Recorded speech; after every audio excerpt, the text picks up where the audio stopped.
Ježišmária, to už je toľko. Zdravás, Maria. Ako si sa vyspal, Petronelko? Zle. Včera bol u svätého Silvestra nácvik na Silvestra. Priviedol som Orieškovú na preskúšanie. Aspoň mená svätej rodiny, ale rýchlo. Ježiš, Maria, Jozef, ja si teraz nespomeniem. To by som uznal. Ak chceš všetko vedieť, tak pozri. Jablko zo stromu poznania. Ráj, pokúšiteľ pekelný.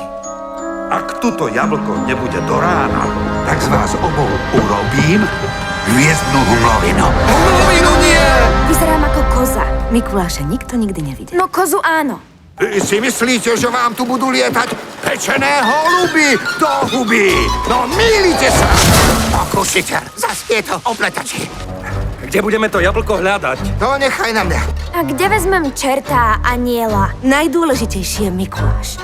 Ty potrebuješ čerta a aniela. A my zas potrebujeme to jablko. Jablčko. Neumýva si uši, nezdravý, nafúkuje žaby. Prdí v škole, prdí v kostole, suma sumárum, zrelý pre peklo. Čo s tými votrelcami urobíme? Vysvetlíme pánom, ako sa veci majú. Budeme musieť utekať?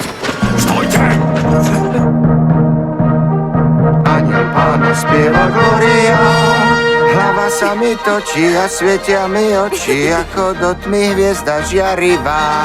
Cirkusanči! Nepleť sa mi do toho, ty sliepka ošklbaná. No dovol, som Aniel Pána. Ver mi, páčia sa jej čerti. Anieli! A čerti. Anieli! Stavíme sa? Dobre. Toto je fraška! Zavrieť na 48 hodín! Ježišu Kriste. A Nócko? Nie, ty Ježiško, nie. Au, au, Evo. A teraz ťa pošlem na pravdu Božiu. Je to zázrak boský. Pekná je čertovský. A ona to ani netuší.